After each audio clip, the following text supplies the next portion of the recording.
G'day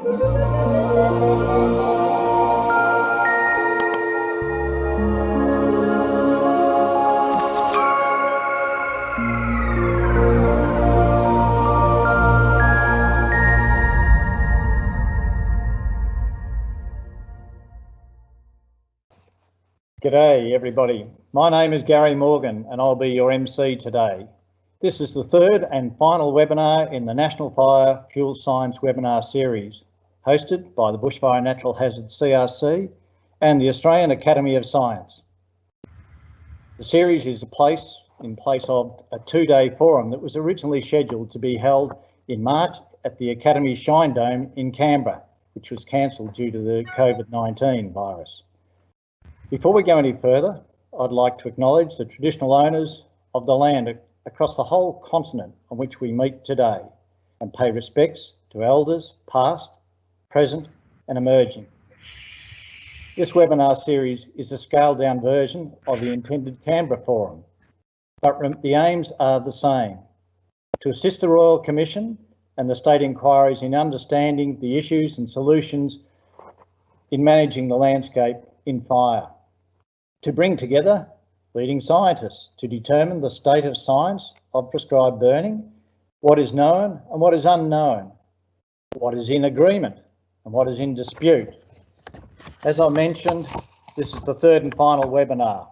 Across the previous weeks, we have covered many different aspects of hazard reduction burning: the issues, the science, the constraints, the beliefs, the culture, the truths and the myths.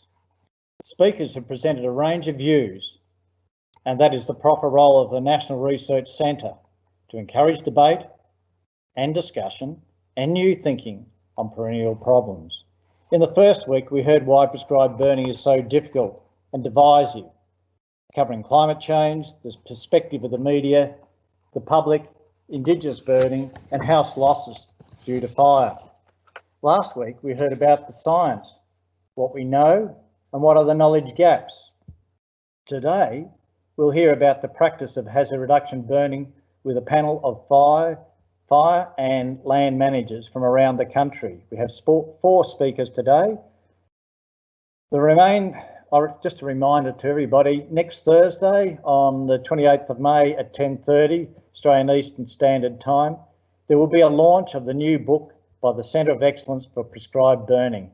It is titled Prescribed Burning in Australasia, the Science, Practice and Politics of Burning the Bush.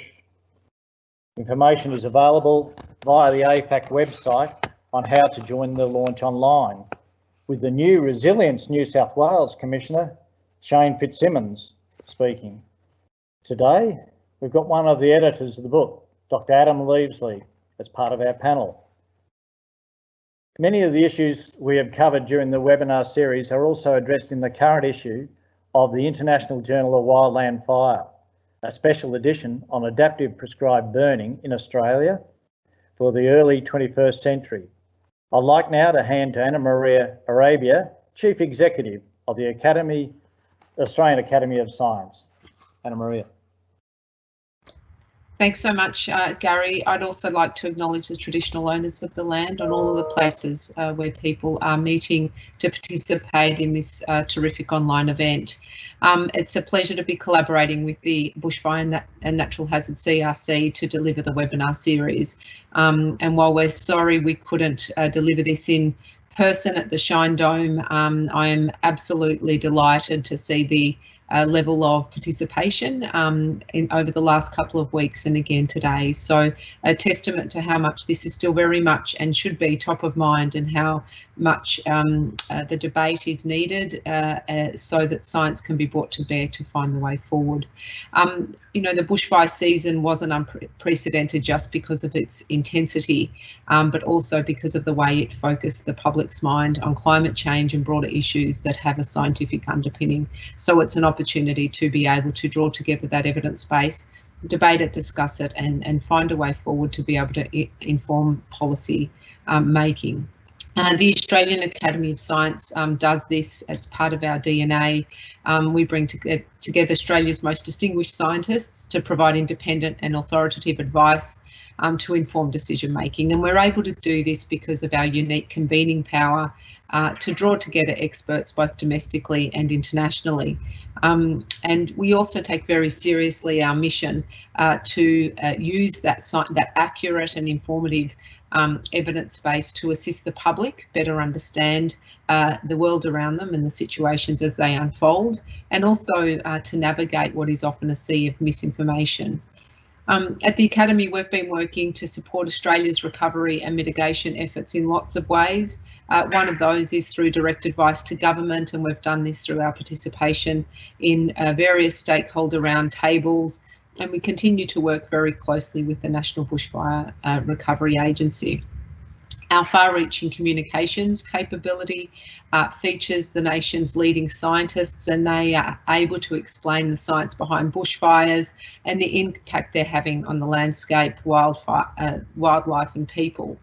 Our resources, our content is distributed via social media and has already reached millions and millions of people, and are known to be a trusted source of information to help inform the public, and as I said earlier, navigate much of the information that often fills our social media feeds. Before COVID-19, the Academy of Science reached out to its 140 partner academies across the world to commence identifying experts who could share knowledge at an international symposium, which we had hoped to hold later this year. Of course, we don't know when that might actually unfold. Nonetheless, the bringing together of those experts from around the globe who offer different perspectives and different national experiences is as important as it ever was. So the need hasn't changed. The date for that event is at the moment unknown, but we will certainly be working with the CRC as that unfolds as well. So this webinar series is of course the latest science behind hazard reduction for bushfire management, and that is also part of our mission to provide independent scientific advice. We are wanting to bring all this together to inform a range of things, and these include the Academy's updating and maintenance of a collection of evidence briefs we have assembled in relation to bushfires, and they cover topics such as soil damage, ecosystem services, cultural burning, and the impacts on human health and biodiversity and conservation. These discussions and this webinar will also inform our submission to the Senate's inquiry on the lessons to be learnt in relation to the bushfire season of 1920, and of course our continuing stakeholder engagement activities. So I'd like to thank all of the presenters for participating and sharing their knowledge today. It's terrific that you've been able to make the time and participate, and also to the audience. Thank you for your very, very strong support. I know we saw nearly 500 people tuned in last week, and this week's no less. So finally, thanks to the CRC for leading the delivery of this series in these extraordinary times. Thanks ever so much. Thank you, Anna Maria. We appreciate the support of the Australian Academy of Science. This webinar is being recorded for later online access, and today's participants will receive an email when the video is available on the Bushfire and Natural Hazards CRC website. The structure of this morning is that we'll have 4 speakers, each speaking for 7 minutes, and then we'll move to questions. Again, we have a huge number of registrations, over 900 registrations, over 12 countries. So a special g'day to our international participants. Most of you know how to ask a question, but for the new attendees, you can ask at any time using the question and answer chat on the right-hand side of the screen. It is the bubble with a question mark in it. Going off the last 2 successful webinars, we expect that there will be many questions, so we may not get to cover everybody's questions. So if there's one there that's similar to what you were going to ask, then like that one. The more likes on a question, the more chance there will be of it being answered today. We'll endeavour to follow up with each speaker for them to answer key questions that we don't get time to address today, and some of those are already on the website from the previous webinars. Warning to everybody, please don't click on your screen, because if you do, you'll pause your webinar. You'll need to unclick it again. So I'd now like to introduce our first speaker, Dr. Adam Leavesley. Adam is an experienced bushfire manager and is the Bushfire Research Utilisation Manager for the ACT Parks and Conservation Service. Adam works with researchers, including the Bushfire and Natural Hazards CRC, to bring cutting-edge research into operational practice. When fires are burning, he's a crew leader and a member of the remote area firefighting team. Adam is one of the 3 editors of the new book, Prescribed Burning in Australasia, which is being released next Thursday. I'm pleased to say that Adam completed his PhD with the Bushfire CRC in 2008. Prior to this, he was a journalist. Thank you, Adam. Thanks, Gary, for that great introduction, and Anna Maria, and thank you everybody for tuning in today. Can I have the next slide, please? I'm going to talk about the Auroral fire, which occurred in the ACT in our last fire season, January and February 2020, and the interaction of our prescribed burning program with the fire and the landscape fire effects, ultimately how that affected our landscape. Next slide, please. So the fire ignited on the 27th of January and following some sustained rain, reached its maximum extent on the 9th of February 2020. It burned about 90,000 hectares of the ACT, mostly in national park and water catchment. Next slide, please. Within the area of the burn, within the area of the fire, in the previous 7 years, we'd conducted 13 prescribed burns ranging in size from 200 hectares to 6,000 hectares, and there were 3 small bushfires. The effect of these burns interacting with the fire were to reduce the extent and severity and also to mitigate some of the landscape environmental impacts. Can you show the next slide, please? So I'm going to go to these different parts of our landscape and explain how that came about. Next slide, please. First of all, to the south, in 2018, we conducted the Potters Hill burn. As we follow the white arrow to the black blobs, those are the areas in which fuel was reduced in 2018. It's a very busy slide, but what I want you to direct your attention to is that the red areas where the black blobs are immediately adjacent is the red colour indicating that the fire severity was high when it impacted on these fuel reduced areas. Next slide, please. So looking to the photograph on the left, the north side of the fire trail hadn't been burnt since the bushfire in 2003, and as the Auroral fire approached that location, there was consumption of the canopy and scorching of the canopy leaves due to the heat. So the fire came up to that fire trail at quite a clip. From the same location, looking south of the fire trail, the area had been prescribed burnt in 2018. You can see that the fuels on the ground are quite sparse and the canopy is intact. And the fire self-extinguished within a few metres of coming into contact with the fuel-reduced area. So in this location, the prescribed burning program certainly reduced the extent of the Auroral fire. Next slide, please. So we go now to the north of the Auroral fire to a place called Stockyard Spur.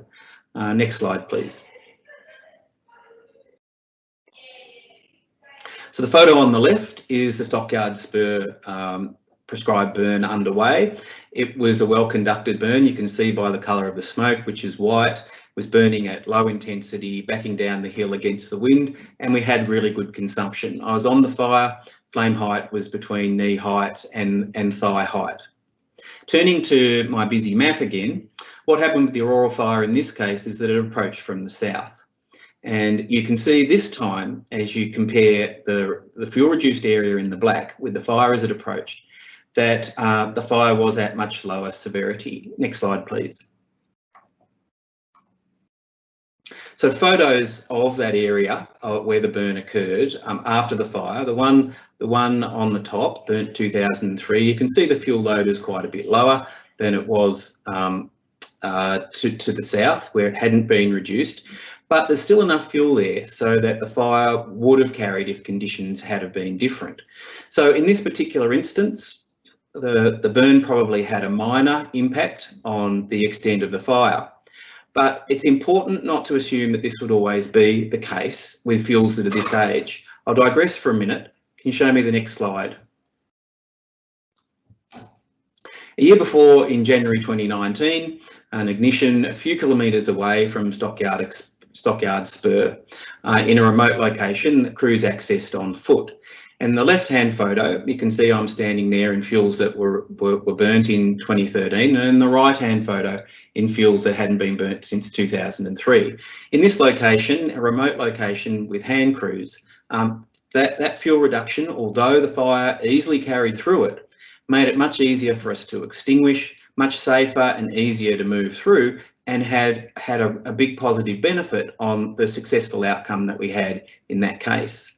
So although the fuel age may be older and fire still may carry through the fuels, we can still derive a landscape benefit, as Neil Burrows talked about in the second webinar.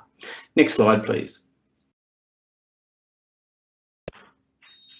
So we turn now to one of the biggest burns that we've ever conducted in the ACT, the Smokers Trail burn of 2019, and on the left is a fire severity map of the prescribed burn. And what you can see there, the areas in green didn't burn. The reason they didn't burn is they were south-facing slopes, and when you're trying to burn at low intensity, when you have a moisture gradient in your landscape, it's very often that we can't burn the southerly slopes. So the areas that are in yellow were fuel reduced with low severity fire that mostly impacted on the ground fuels, and a few small areas where the fire affected the canopy you can see in red. If you contrast that with the auroral fire of 90,000 hectares, so a much larger proportion of the fire was at high intensity.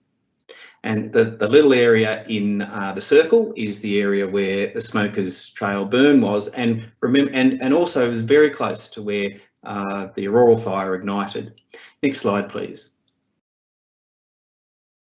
So those areas that were yellow on that fire severity map looked like this. You can see the fuel has been reduced, and most of the ground fuel on the ground is green and difficult to burn. The other thing to notice from this photo is that the canopy is intact.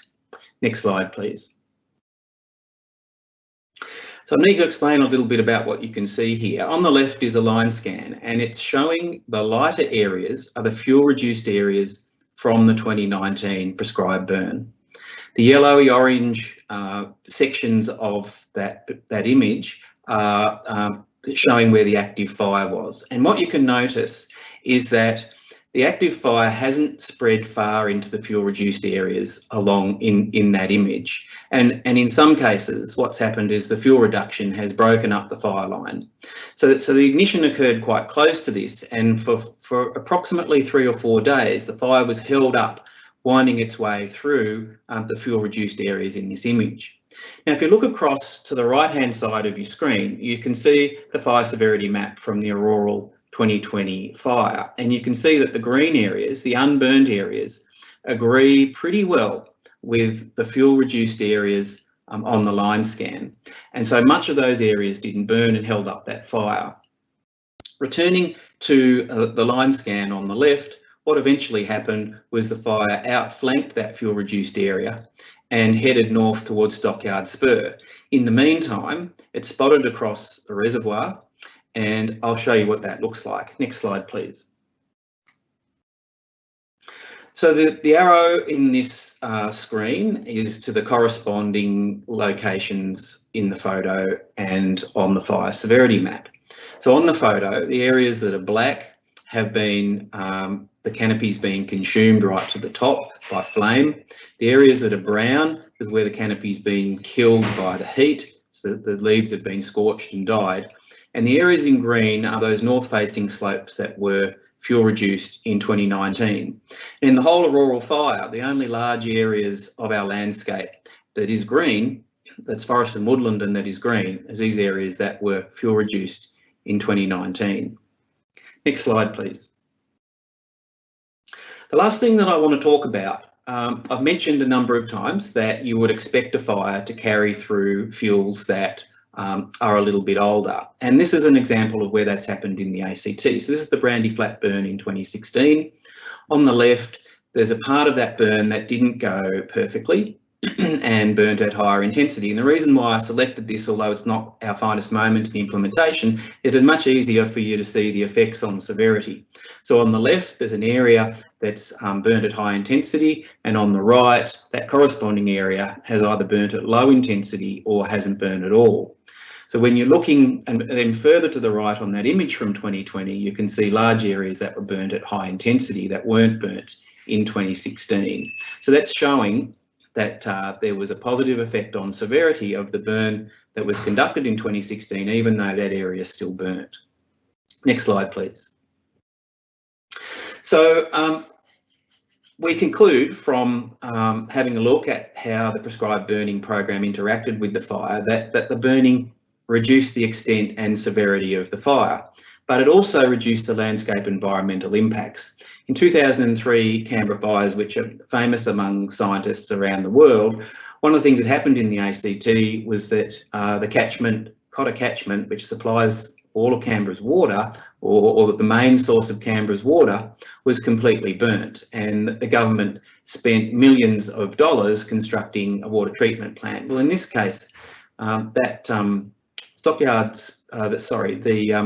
Smokers Trail burn impeded the spread of the fire to the north and protected the northern part of our catchment from being burnt, in essence protecting our water supply.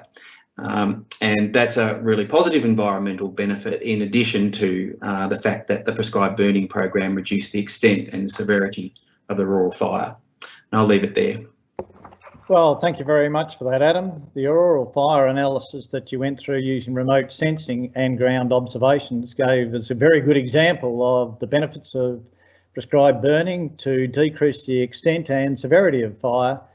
Also, the landscape effects of the burn on decreasing environmental impacts and the economic benefits of protecting such a water catchment as important as the ACTs. So thank you very much. It's now my pleasure to introduce Dr. Valerie Densmore.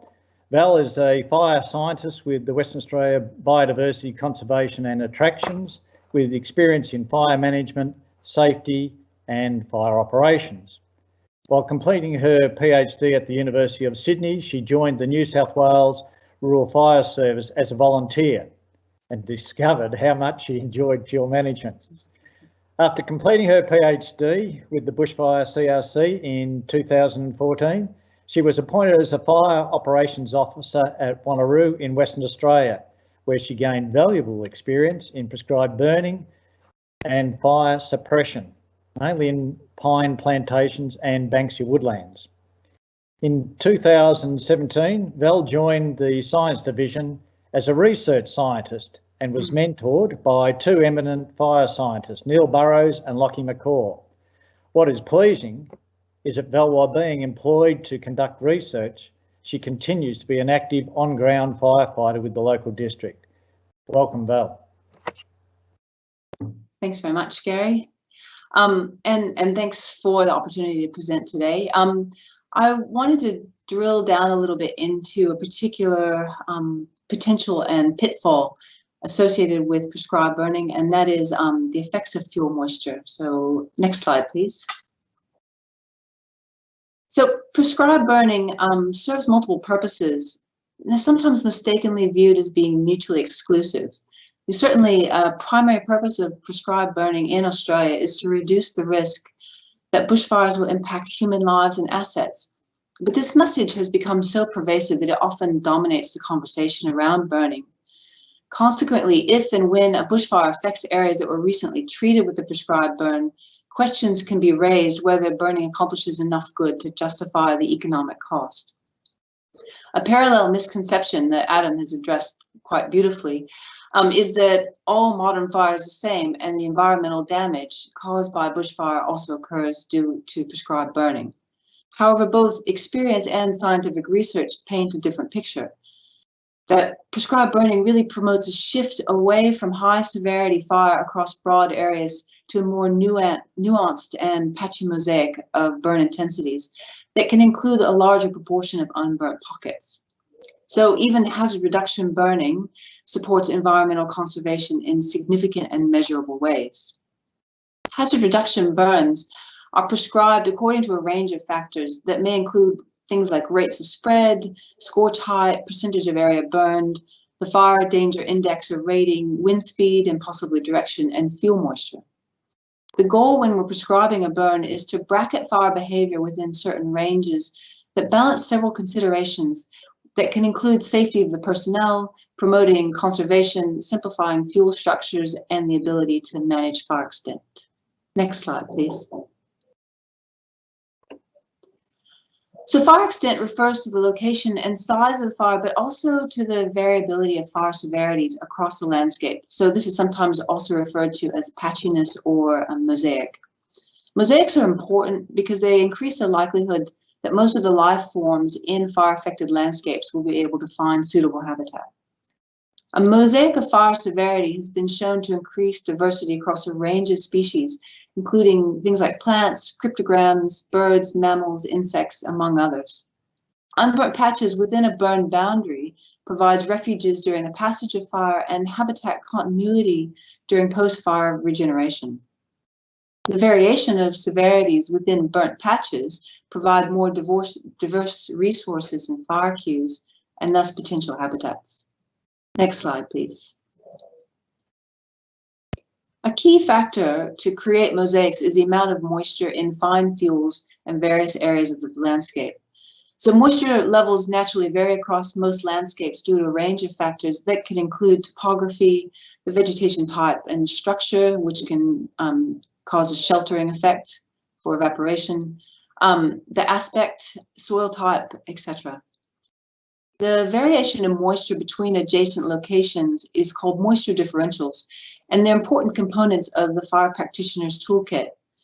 Although many moisture differentials are only effective to extinguish fire during particular seasons and when fire behaviors are still manageable in the adjacent drier areas. Next slide, please. Moisture differentials are frequently used to manage fire extent, both locations that are burned and the severity of fire within the burned areas. Fine fuel moisture is known to influence the rate of spread and flame height, which further affects the propensity for spotting or extinguishing, two behaviors that directly influence the amount of area burned. Thus, moisture differentials can be used to pull up burns so they self-extinguish before entering potentially fire-sensitive locations, such as riparian areas or wetlands. A wide variety of vegetation types and landscapes demonstrate that more area will remain unburnt as fuel moisture increases. This is a fairly standard knowledge. The evidence that fine fuel moisture directly influences the number or the size of unburnt patches, though, is mostly either indirect or it's anecdotal and could really benefit from further scientific research. Fortunately, there are tools that are being developed and improved that measure local variations in fine fuel moisture. So this might help this line of research. Next slide, please. Moisture in coarse fuels or coarse woody debris also affects fire behavior, but it's frequently given less consideration than fine fuel moisture, as Mark Adams alluded to last week. Coarse woody debris, such as logs, have marginal influence on the headfire rates of spread, except under very mild fire behaviors.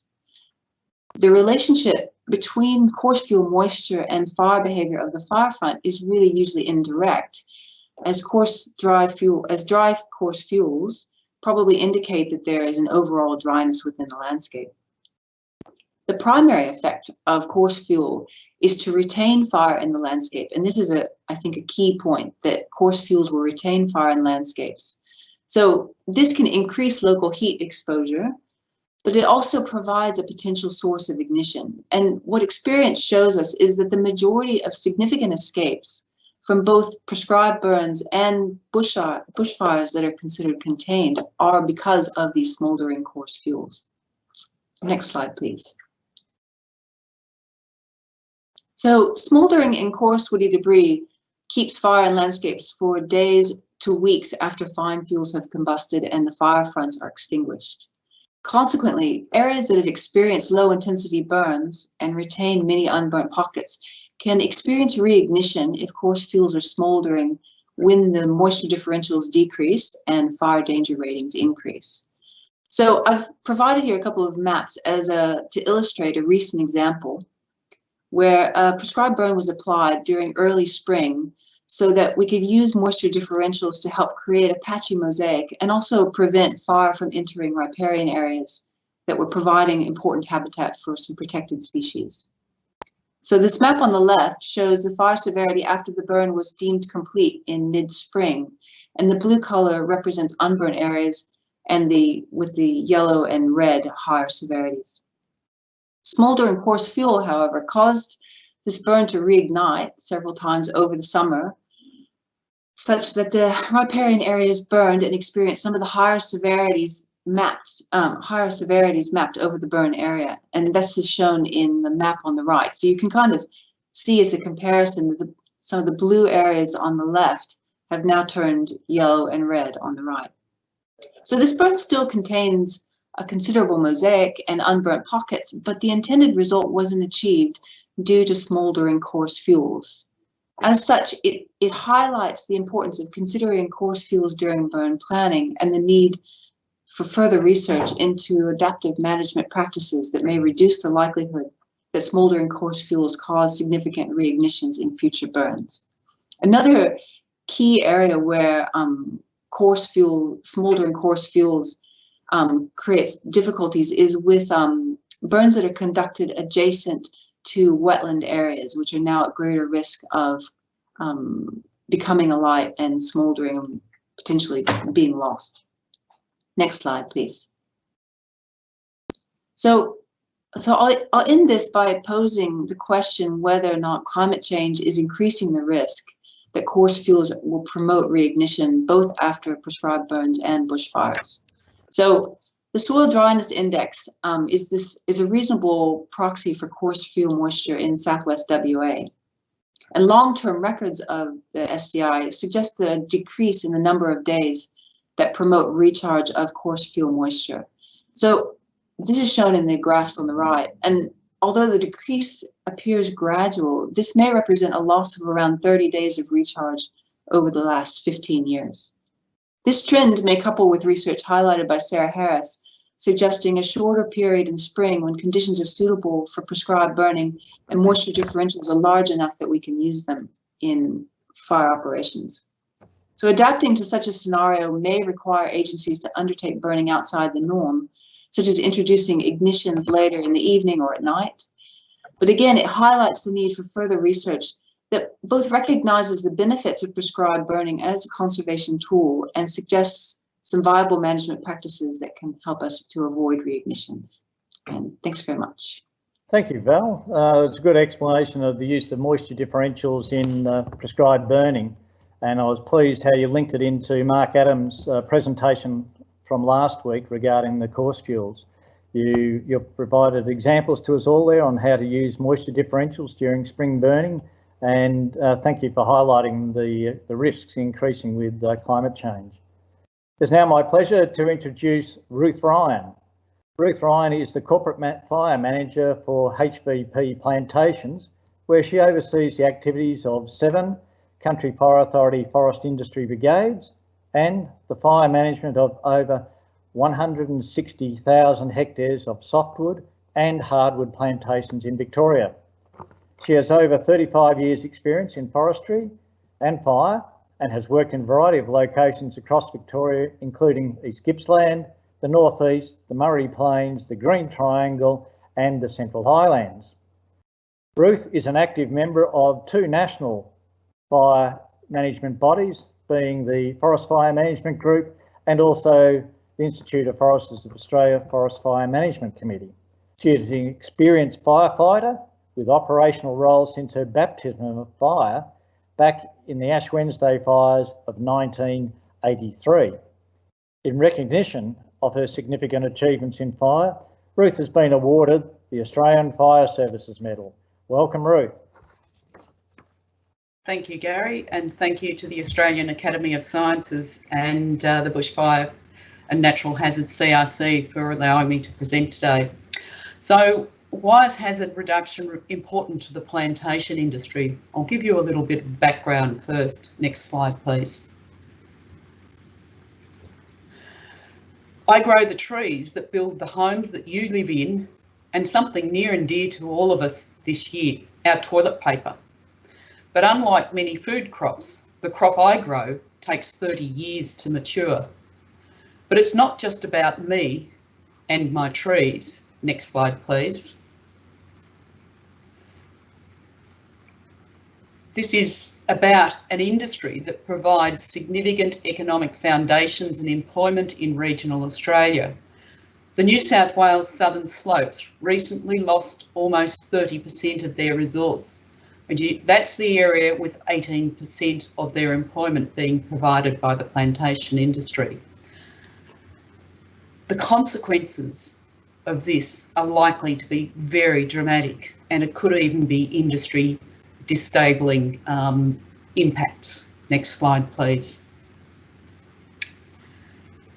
In 2017, 158 jobs disappeared in the Latrobe Valley in Victoria. Carter Holt Harvey closed their Morwell mill. This was a direct consequence of the Black Saturday 2009 Churchill fire, which destroyed only 20% of the local plantation resource.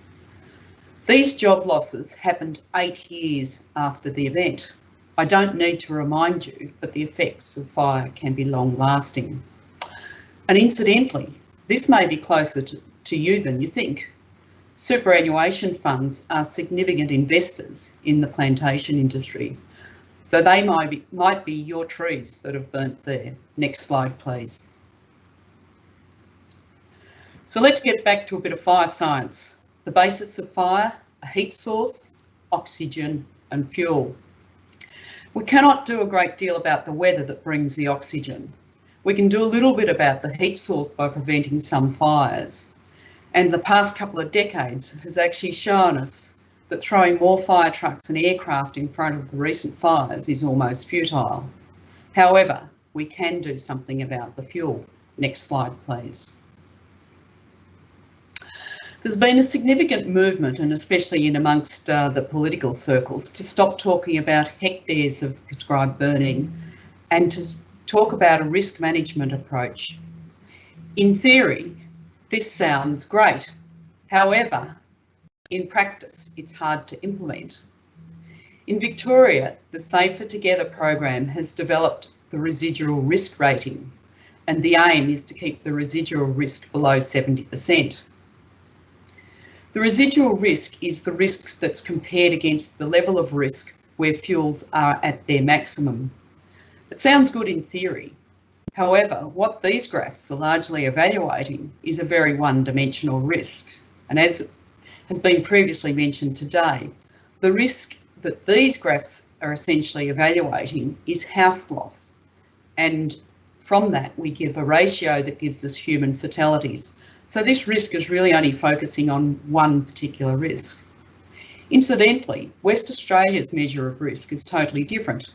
They measure their acceptable risk as the proportion of fuel that will burn at no more than double the intensity at which machine and tanker attack on the headfire is possible. When initially developed, these graphs were based on modelling that has major limitations. Next slide, please. When these were developed, all bushfires were simulated using the same weather scenario, a typical worst case day, so only one weather scenario. The modelling is restricted to one day, igniting and running under the scenario weather conditions until approximately 11 o'clock at night. So this is not typical of many fires in the past season.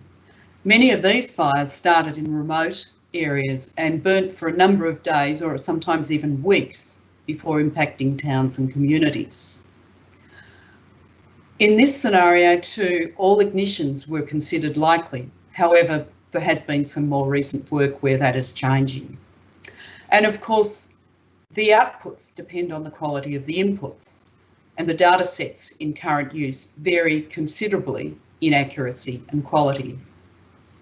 Since these graphs were first produced, there's certainly been some advances in the modelling, with attempts to model over a range of weather scenarios and different ignition likelihoods. It's certainly a developing science. Next slide, please.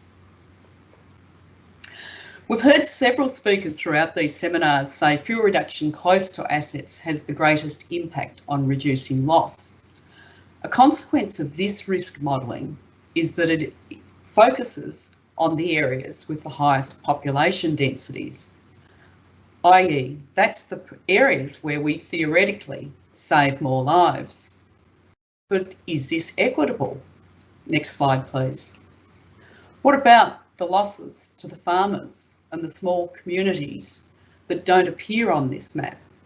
What about the plantation industry that supports 22% of the jobs just over the border in New South Wales? Next slide, please. This is Cudgewa, a community in northeast Victoria. You can see it's largely a one-street town. There's a pub, a hall, a couple of churches and a footy ground. It used to have a railway station and the school closed in 1974. Last count, Cudgewa and surrounds was home to 400 people. This community lost 14 homes last December. That loss is devastating in a community like this.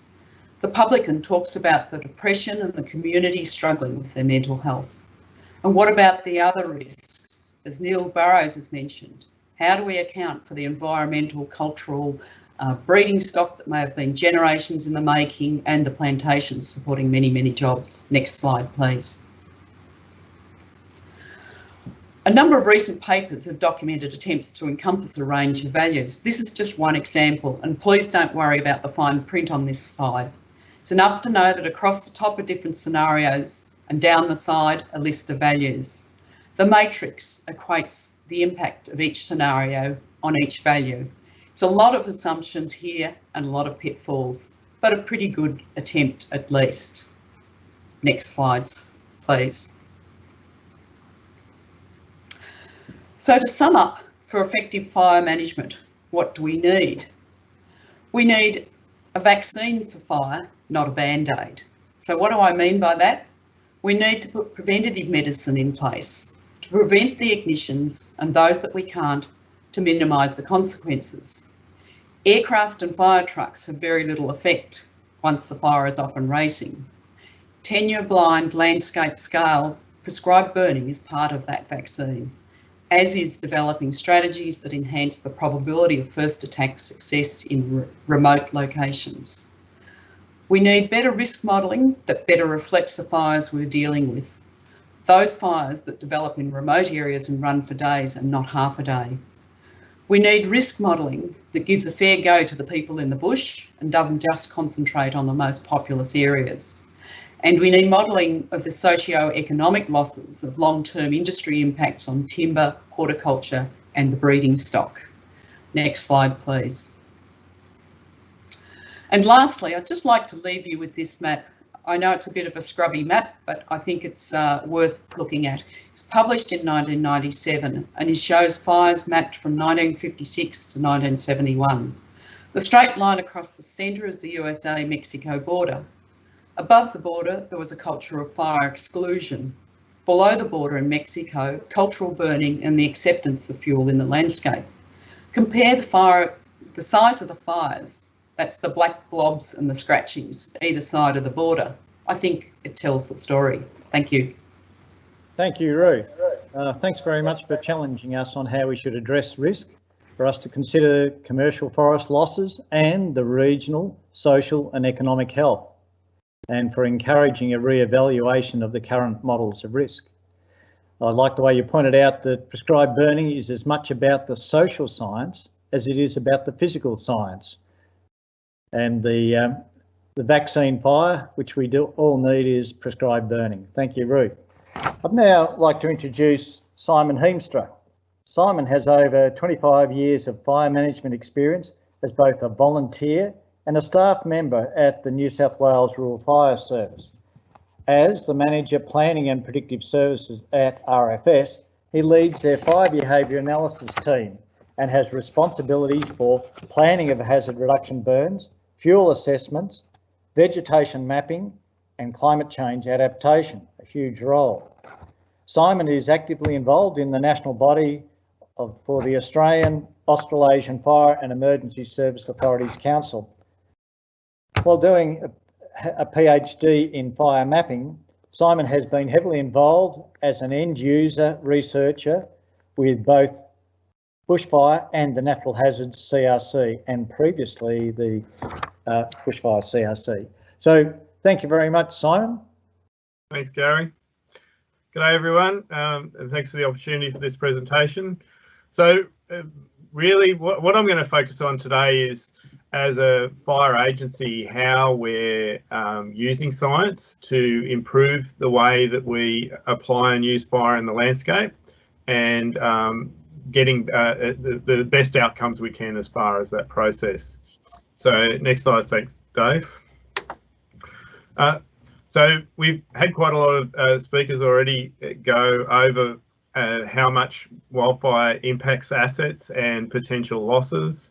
And so I won't prosecute that too much, but definitely for us as a fire service, it's about considering the reduction of harm and impact on the community, loss of life, property, and we look at a whole range of treatments as far as how we can reduce harm, and prescribed burning is one of the tools we have within that suite of treatments. And I know the focus within the rest of this presentation is going to be on prescribed burning, but I don't want to detract from any of the other range of treatments that we put in place that are within our toolbox to try and reduce those effects. Next.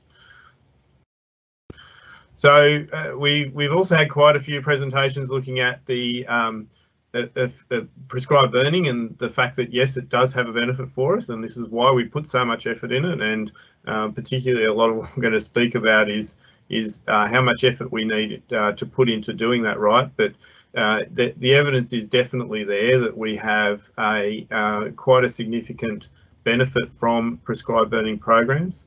And I think more the question, rather than is it good or bad, it's how much and where we need to apply it in the landscape, and how do we get that best return for effort as far as undertaking these works. Next, thanks, mate. So prescribed burning, yes, it's a fuel reduction practice, and it has benefits for us as far as reducing potential intensity and rates of spread of fires, and potential also ignitions from fires. There are a whole other range of benefits that we get from prescribed burning, and there are ecological benefits as far as ensuring that we have fire within the landscape, and particularly environmental triggers that are needed for certain species. There are cultural and heritage benefits. There's also, particularly for us as a fire service, prescribed burning practice is a very important way for us to train and prepare our crews for wildfires, and so there's a whole lot that comes into the prescribed burning package as far as how we implement these burns and making sure that we're getting the best outcome from them. Next slide, thanks, mate. So as far as planning and where we need to undertake our burns, there's a lot of work that actually goes into it behind the scenes that probably a lot of people aren't aware of, and there's quite a stage process that can go on for many years in actually coming up with where and how we implement burns, and making sure we're undertaking it responsibly.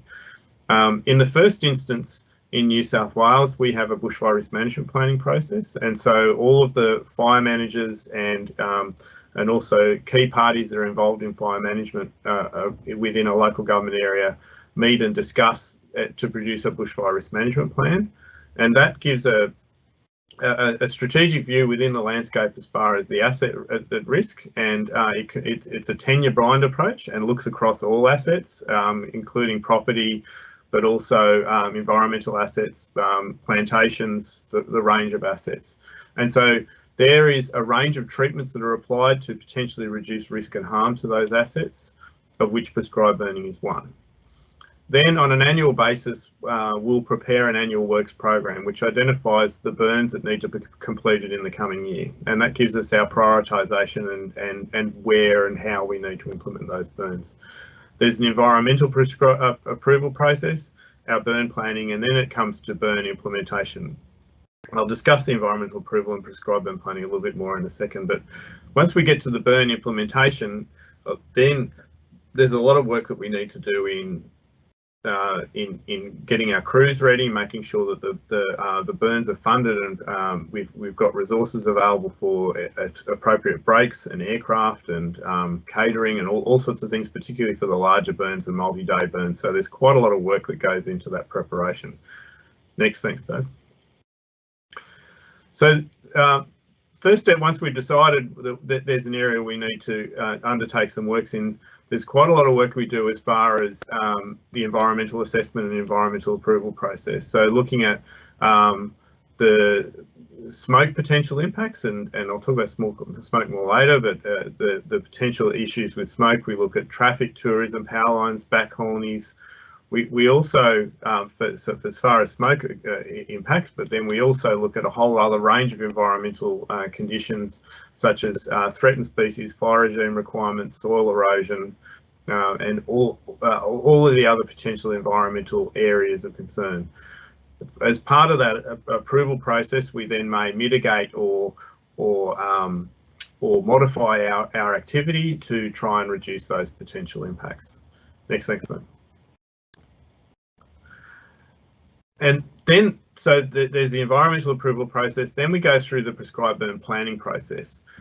In the first instance, the prescribed burn planning process is focused on making sure that we have an objective and an outcome, and what sort of fuel reduction management process do we want to have. But then also, are we undertaking that in a safe and environmentally responsible manner?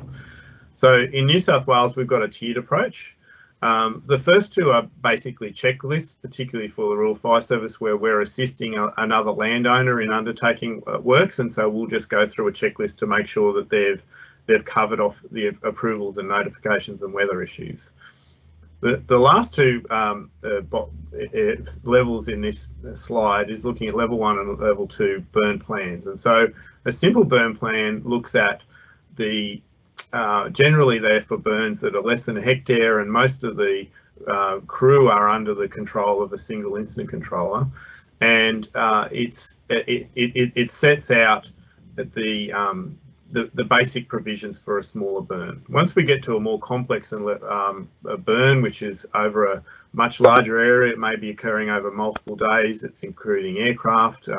We may also have more complex lighting patterns and those sort of processes. We have a more complex burn plan, and all of the process within here is really focused on making sure we're implementing a burn within the weather conditions so that it's safe, and also that we're making it safe for the crews and potentially for the communities as well around which we're burning. Next, thanks. Another tool we're developing at the moment, and this is a current process, is a risk assessment tool, and this really is looking at the chance and consequence of escape. And so as much as we try to keep fires contained, often unforeseen things can happen and you could have a breakout, and so this is really looking at how we can use that risk scoring and come up with recommendations as far as contingency if we do have any escapes from these areas. Next, thanks, mate.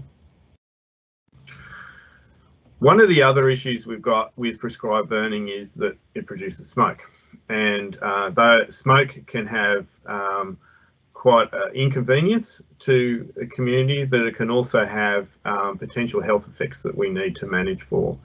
And with the more proximal effects of smoke, particularly with neighbours, we're making sure we're notifying those neighbours, and if there's issues as far as visibility with roads and other areas around a fire, we make sure we work on that notification process. But the other thing we also have is, particularly where we're conducting many large burns and also multiple burns within a catchment area, you can get smoke effects that last for many days and could have quite significant health implications. And so we've been increasingly working with researchers on trying to better understand how we model these effects and looking at how we can mitigate for them. Next, thanks. So here's an example of one of the smoke plume models that we've run. The red areas in it you can see are different burns that are occurring within the landscape, and the different blue areas looking at potentially lower sort of impacts from the smoke. really what we're using this model is a dynamic process of looking at how we best can implement burns but reduce the potential effects of air quality. And this may have to do with using the modelling. We may compress burns over a shorter time period. We also may extend them over. We may choose some days where it's more favourable to burn, where we've got better mixing and dispersion of that smoke into the atmosphere. So we're evolving this process, and it's something that has been giving us some quite good outcomes as far as managing air quality and those sort of impacts. Next, thanks. So the other component of undertaking prescribed burning is making sure we talk to the community about the impacts next of the prescribed burning. And so we're using public messaging next, and traditional media, social messaging next, websites, and pushing applications and notifications. So there's a whole range of messaging and notification we're using as far as letting people know about why we're undertaking burns and also the potential impacts. Next. So next couple of slides looking at some of the future work we're doing is, as I said at the beginning, we really, we've moved beyond whether we should or shouldn't burn, and it's more looking at having an evidence-based decision-making process. And we're currently working on a risk planning process where we're quantifying the risk and also helping to prioritise works based on that risk reduction. Next, thanks. And so here's a slide that shows a pilot that we're running at the moment, which is basically looking at you running thousands of simulation models with a whole range of weather scenarios and different ignition patterns. So Ruth, we're tackling this problem at the moment, and particularly looking at how we can get a better outcome as far as most effectively applying hazard reduction in the landscape as to where we're going to get that best benefit for a whole range of assets that are in the landscape.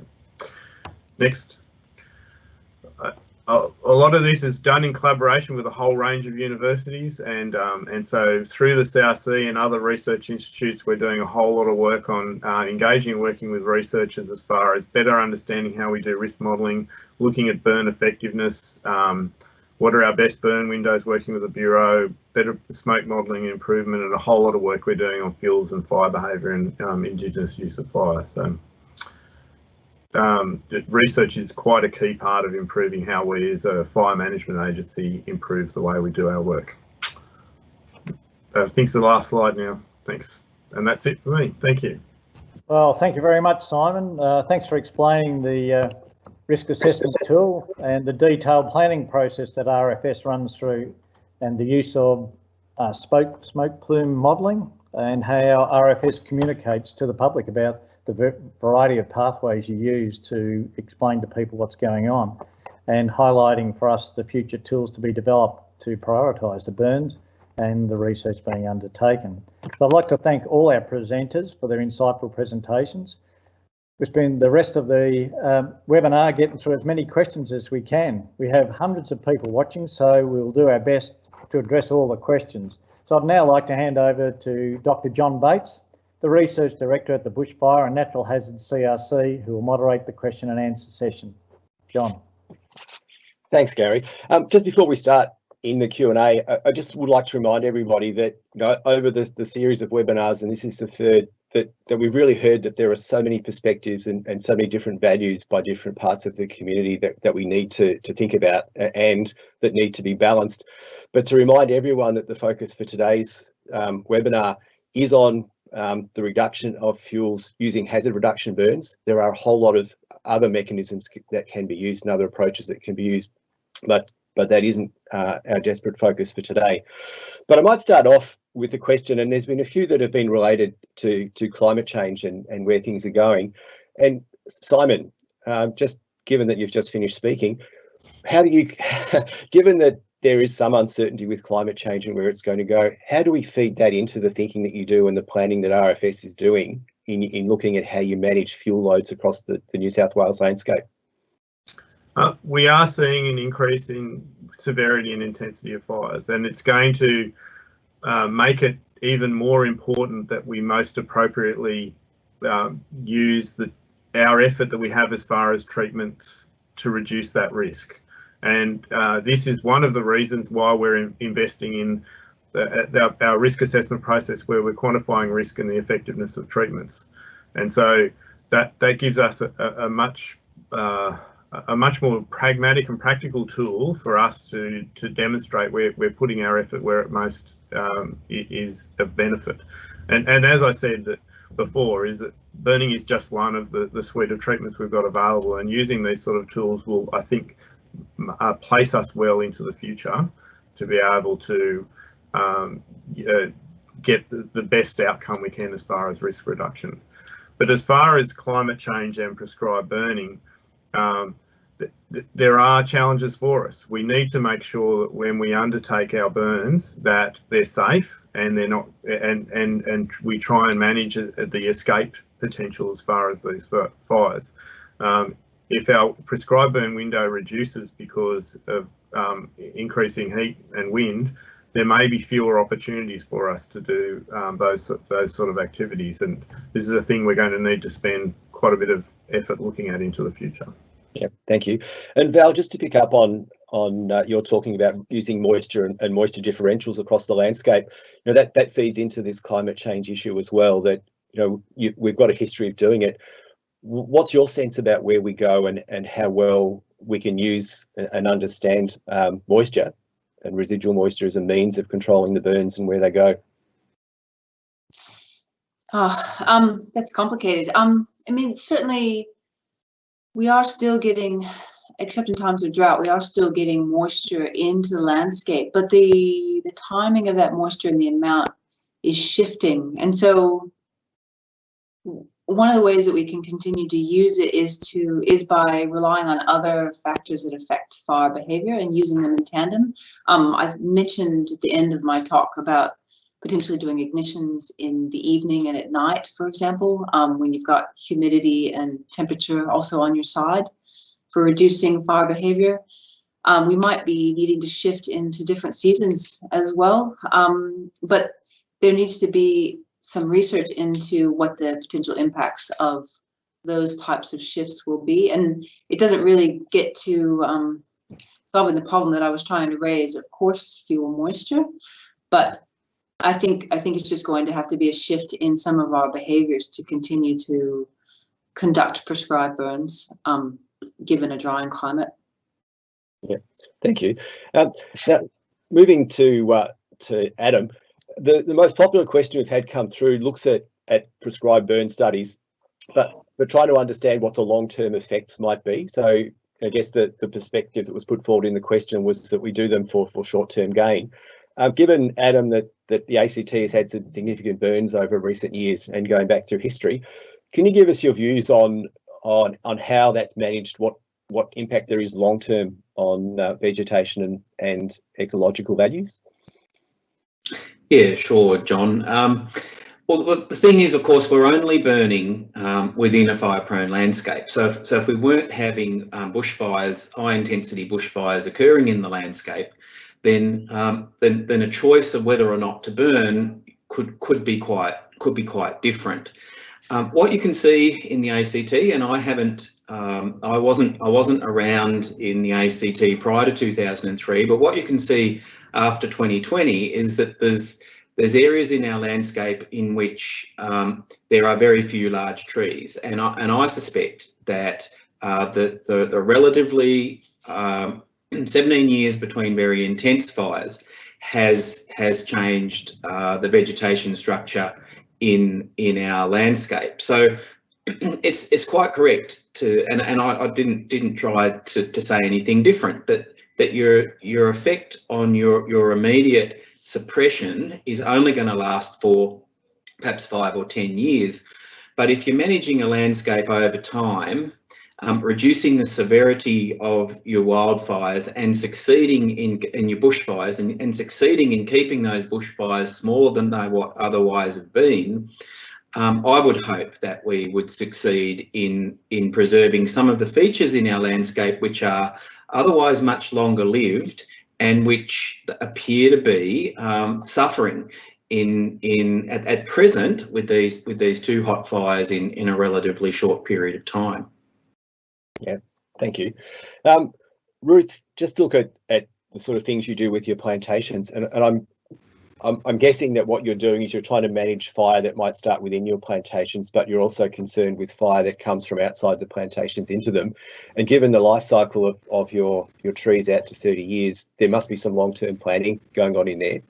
What are your thoughts on the way that we use prescribed fire as a means of fuel management and what it does to the vegetation within and around the plantations that you manage?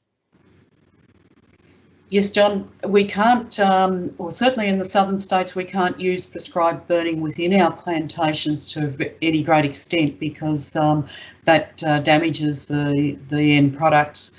But what we do look at is managing the fuels outside of the estate, whether that's fuels that we actually manage or also that is managed by some of our neighbours. In Victoria, a lot of that is actually parks and state forests, and so we participate with Forest Fire Management Victoria in joint prescribed burning operations and activities around that.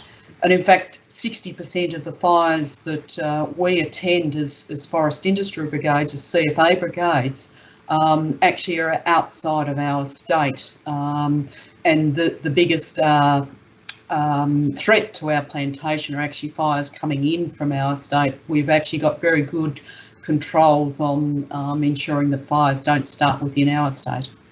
Yeah. Thank you. Back to you, Adam.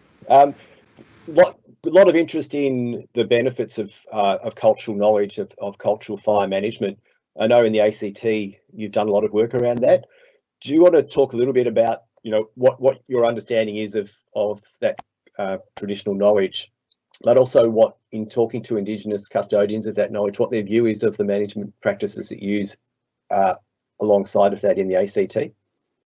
Sure. So it's important to me that I don't speak for Aboriginal people. Ollie Costello presented to the first workshop and did a fantastic job.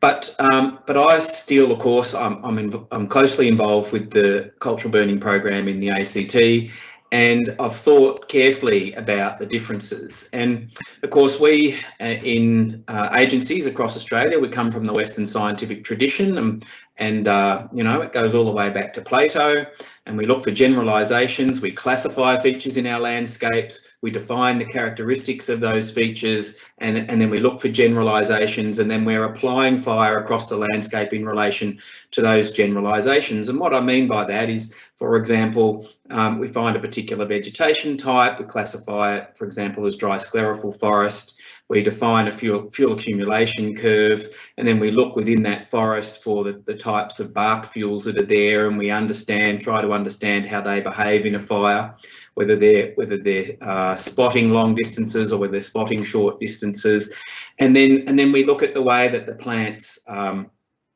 propagate following fire. So some of the plants sprout epicormically or from the base, others of them need to grow again from seed. And we look at all of these features, and between the ecologists and between the people who are trying to manage fire risk in our landscape, we come up with a plan. And the difference, I think one of the key differences between that approach and the approach of the cultural burners is that they burn in place, so that they go to a place and this is what I understand they're saying, and they look at that place and they're moving through it, and they're making decisions about what they're going to do exactly in that place, for that country, for the animals that live there, for the resources that are there.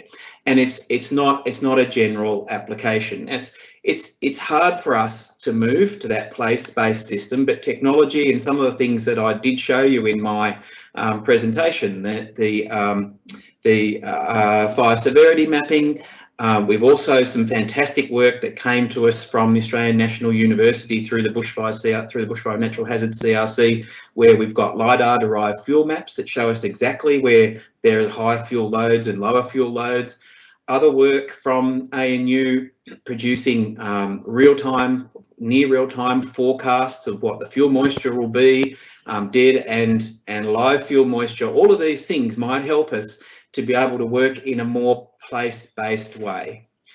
The other thing, of course, that we need to do is that we haven't got this problem. Wildfire is a problem in our community, and why wouldn't you ask Aboriginal people how they might manage it? And I'm not talking about what Aboriginal people might have used to have done in the past and all that kind of speculation. What I'm talking about is, you know, what can we do? Can we work together?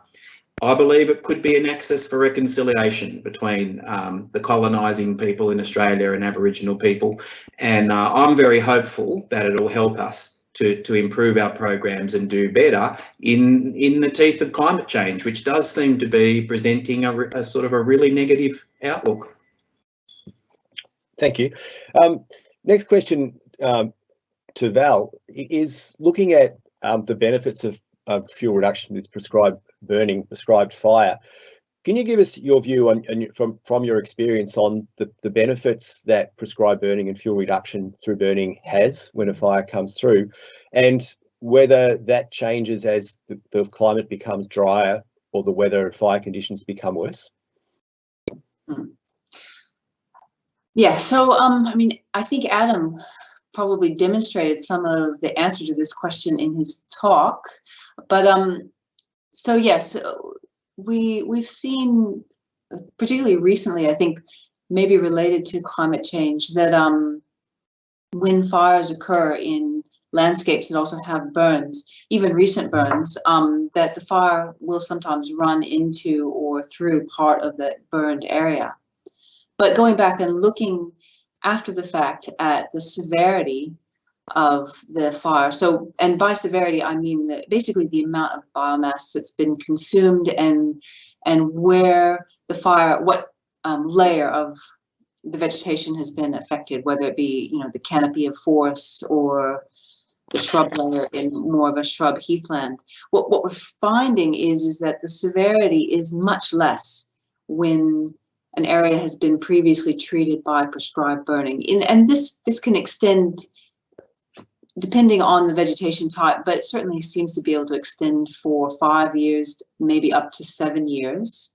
And it's really just about the slowing down the rate of spread and the intensity of the fire front as it passes through. So it basically seems that, you know, I've heard things said about, you know, for every hectare of area that we burn, we only protect X number of hectares from bushfire. But every hectare that we treat with prescribed burn, we are in essence protecting from the impacts of bushfire having a more homogeneous, high severity result across the landscape, which is damaging to habitats and both flora and fauna and the other organisms that occupy these spaces.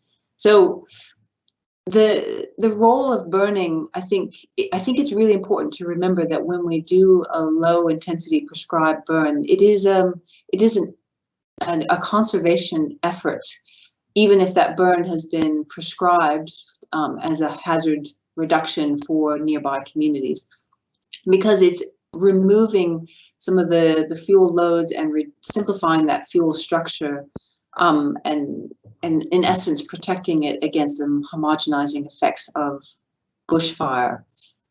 The effectiveness into the future is, I think it's kind of a watch this space. I mean, as fire managers, we have to adapt to circumstances as they present themselves, for the benefit of research where it exists. But some of this is we're going into some unknown territory, and I think we continue to use what is working well and adapt so that what isn't working as well, hopefully with the, as I said, the benefit of some research. Thank you. Simon, I might pass over to you just to look at, you know, one of your roles as a fire behaviour analyst, looking at managing and providing guidance to firefighters in New South Wales and elsewhere across the country. How do you use in that prediction of fire behaviour and fire spread, how do you use prescribed burning at areas that have been burnt and the fuel loads to manage and provide guidance? Thanks, John. I'll probably follow up a little bit on what Val said as well. Prescribed burning can reduce the intensity of fire, and it can have quite a significant benefit, but it also depends a lot on the intensity of the fire that's occurring at the time. And so you need to, fires may burn over weeks or months, and they're burning through night and day.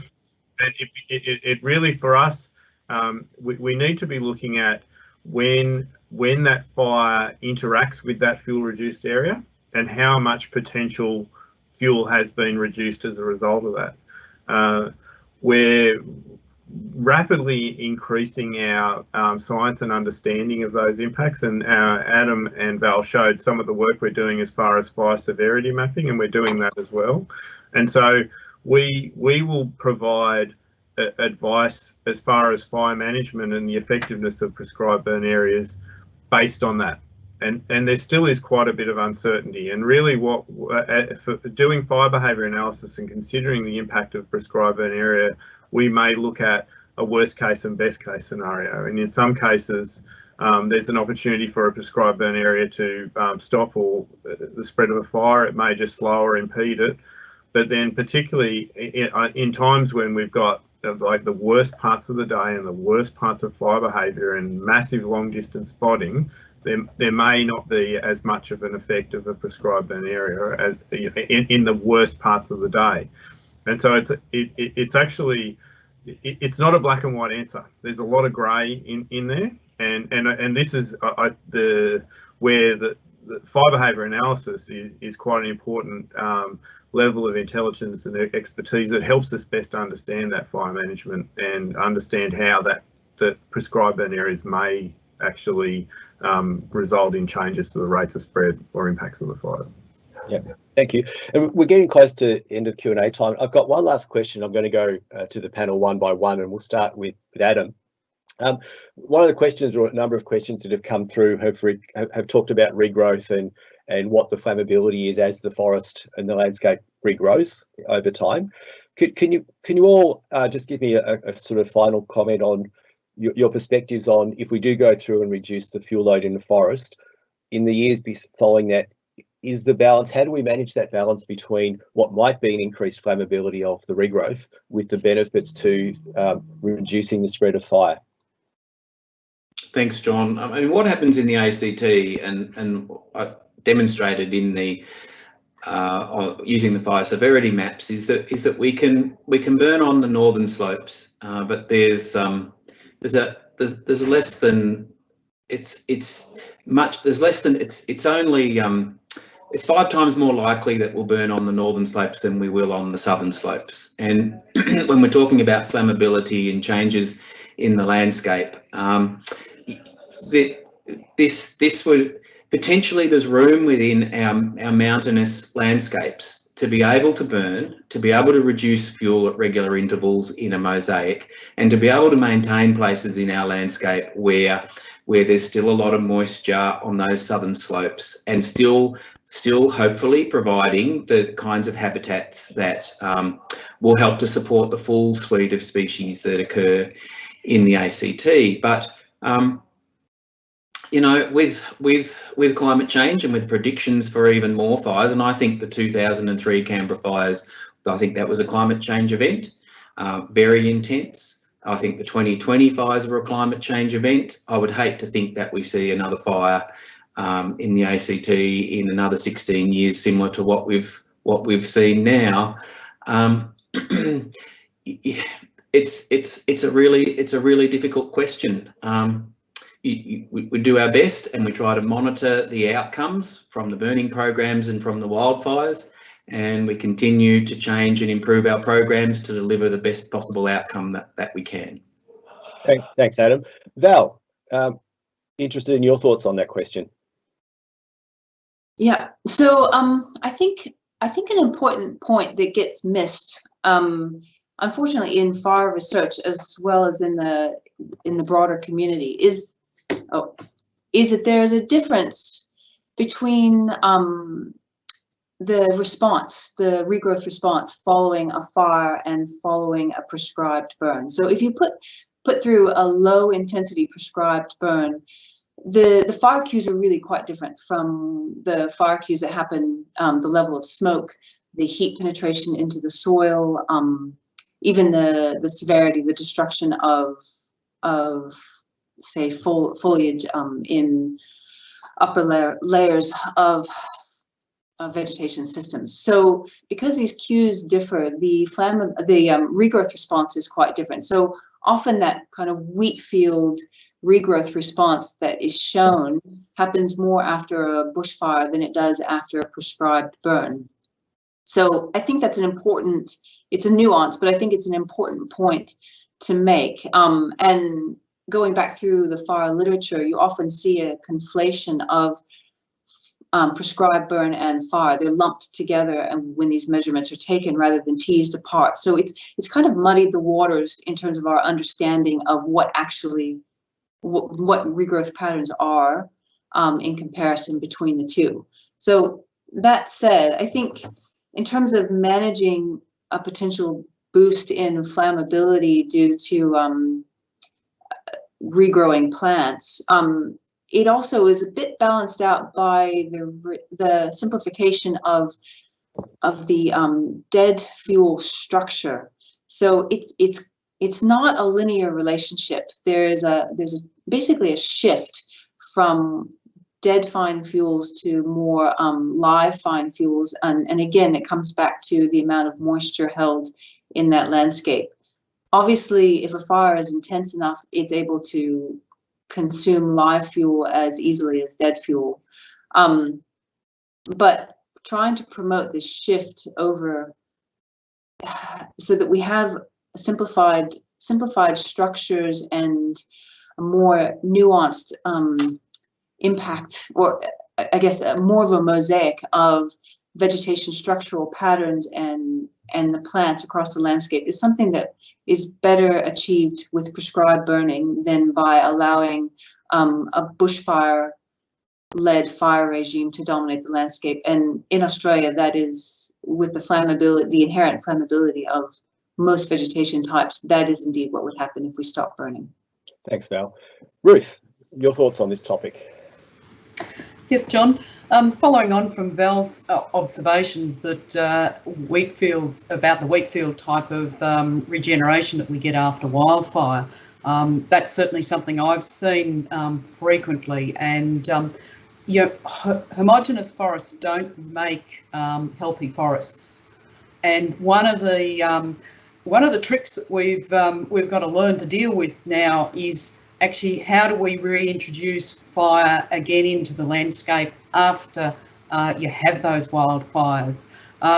Some people sort of say, oh, well, we must wait till we get to the end of the tolerable fire interval before we can reintroduce fire into that landscape. But the problem is that often with these very large fires, you've got very homogeneous regrowth. And so really we've got to get smarter about how and when we reintroduce fire back into the landscape that have been burnt in wildfires. And we want to make a forest that is, naturally disturbances, it's a natural process. And we want a forest that it has a lot of diversity, and that's certainly not a homogeneous forest. Thanks. Thank you. And Simon, to wrap up. Thanks, John. The other thing we need to also consider is that there's a wide range of vegetation types around Australia, and the fuel dynamic process with each of those vegetation types is different, and it's also dependent on rainfall aspect, a whole lot of factors, and I think to oversimplify and say, we get more fire-prone landscapes after fire, it may occur in some vegetation types but not in others, and so we need to have that local understanding and a better understanding of fuel dynamics and fuel behaviour after fire. It's also influenced by the intensity and severity of that fire as far as recovery and what vegetation and how much biomass returns as a result of it. But fundamentally, if you have fire, you're going to reduce some biomass. And so what we need to look at is how that vegetation recovers afterwards. Yeah. Looking at traditional knowledge and going back tens of thousands of years and talking to Aboriginal people, there is a strong belief in many areas and landscapes about healthy countries and healthy landscapes and what is a sick country. And there's a lot of traditional knowledge about how important the use of fire is in maintaining healthy landscapes. And so there's a lot to be for us to be relearned in that area. And Adam spoke a little bit about the work we're doing in trying to re-engage and rework in that area. And Ollie's presentation earlier was also quite beneficial in understanding that process. But I think there's a lot of work, and it's engaging and working with research and traditional owners in better understanding how we apply fire to try and reduce risk and harm. Thanks, Simon, and thanks to everyone on the panel. We're out of time for the Q&A now, so I'll hand back to Gary Morgan. Thanks, John, and sorry we couldn't get to all the questions that everybody had asked. The Bushfire Natural Hazard CRC set us a challenge to hear a range of views based on scientific research, experience, and practical application, so we can discern what do we know, what don't we know, what is still in dispute. Individually, I hope that you've got your own take-home messages of what is practical to apply and what you should change operationally. Some key messages did shine through the 3 webinars. Prescribed burning is not just about protecting human lives and their assets, but also about managing for biodiversity and for protecting our soils and water courses, and different prescriptions are needed for the different ecosystems. The media, particularly the ABC, is an important source of and an influencer of community views of fire and land management. There were many impediments to hazard reduction burning were highlighted, and the ways to weave our pathway forward were provided. It was acknowledged that the hazard reduction burning does produce unwanted smoke, which needs to be managed with good meteorological predictions and clever smoke modelling. If we are going to reduce the adverse health impacts on humans, our major events and sightseeing tourists. More bigger firefighting aircraft are not the panacea. There is none. However, better land management, which is harder to implement, will give us the results we desire. All presenters agreed that there was a need to reduce fire fuels, and that low intensity fires do less damage than high intensity bushfires, like what we experienced during the last fire season. But presenters differed in their approach and the scale of hazard reduction burns to reduce the fire fuel levels in order to manage the fire risk. There was agreement that hazard reduction does not produce a fuel break, which would stop a fire. An example was provided that an overgrown pasture on the outskirts of Canberra didn't stop the intense fire-driven fire in 2003, which burnt into the urban environment and destroyed homes. There was agreement that hazard reduction burning requires a shared, agreed ownership and responsibility of how to reduce the risk. Support was also provided for cultural burning to complement prescribed burning. It was just mentioned before that maybe as part of reconciliation for Australia. The COAG agreed national bushfire policy was acknowledged, but concern provided that it was not being fully implemented. It was highlighted that hazard reduction burning is as much about the social science as it is about the physical science. We also identified that our forest cycles of water and carbon need further research monitoring as multiple hazard reduction burns are conducted so as to better assess the impacts. Further, the gaps still exist in the socio-economic impacts on bushfires on those long-term crops, trees, impacting on regional prosperity. To conclude, I would give you 3 comments. Clearly, further research is needed by an ongoing research organisation like the Bushfire Natural Hazards CRC in a country where bushfires are an inherent part of the environment. We know enough now to apply the knowledge from current and past research if we apply adaptive management, but we shall continue to raise more questions as we go along and ongoing research organisations that definitely needed.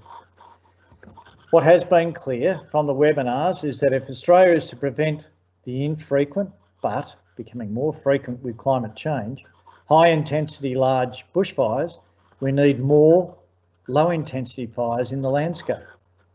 COVID-19 pushed the Bushfire Natural Hazards CRC into this successful webinar series.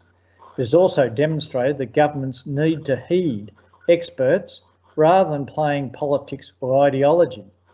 Fortunately, we are in a country where we can listen to a range of views, challenge others' ideas, and then make up our own mind on the way to go forward. So I'd like to say thank you to the Bushfire Natural Hazards CRC and the Academy of Science for providing this webinar series. Just a reminder to everyone, we'll endeavour to do a follow-up on each speaker and answer the questions that we haven't had time to address today, like that you will find on the Bushfire and Natural Hazards CRC website, the videos and answers of previous webinars. And there's more to come. So tune in to the CRC website and the CRC YouTube channel in the weeks ahead. May I say thank you to all presenters, not just today's experts of Adam, Val, Ruth and Simon, but also to the other 9 presenters from the 2 previous sessions. Thanks also to our viewers for your probing questions. I'd now like to hand over to the CEO of the Bushfire and Natural Hazards CRC, Dr. Richard Thornton, for closing comments. Thank you, Richard. Thank you all for attending in what has been a really informative 3 weeks worth of webinars. It is an important topic of intense interest since the 2019-20 fire season.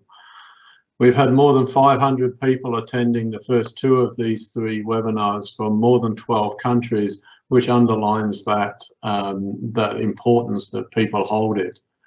We've really only started to touch on the complexity of issues with so many thoughts, opinions, views, values, and lives at stake across the communities. It really underlies the importance of a multidisciplinary approach to the issue. We heard in week 1 some of the challenges, the opportunities and new ways of thinking. In week 2, we heard from a small selection of the researchers working in the natural science aspects of prescribed burning. We only had an opportunity to hear from a few, but even then the complexities and findings are obviously complex and at times contradictory. And this presents challenges for those who are expected to undertake hazard reduction for the communities. From across all of these webinars, we've tried to make sure that we've tried to get a balance. We've tried to make sure that there was going to be parts of it that may be challenging, that you didn't agree with, that provided that point to be able to talk about some of the key challenges. As Gary mentioned, all of the previous webinars and this one are on the CRC website, as are the presentations and supporting materials.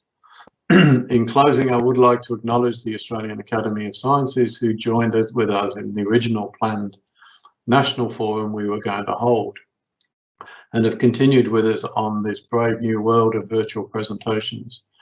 We look forward to working with them again soon on important topics of science in protecting from hazards to the communities and the environments.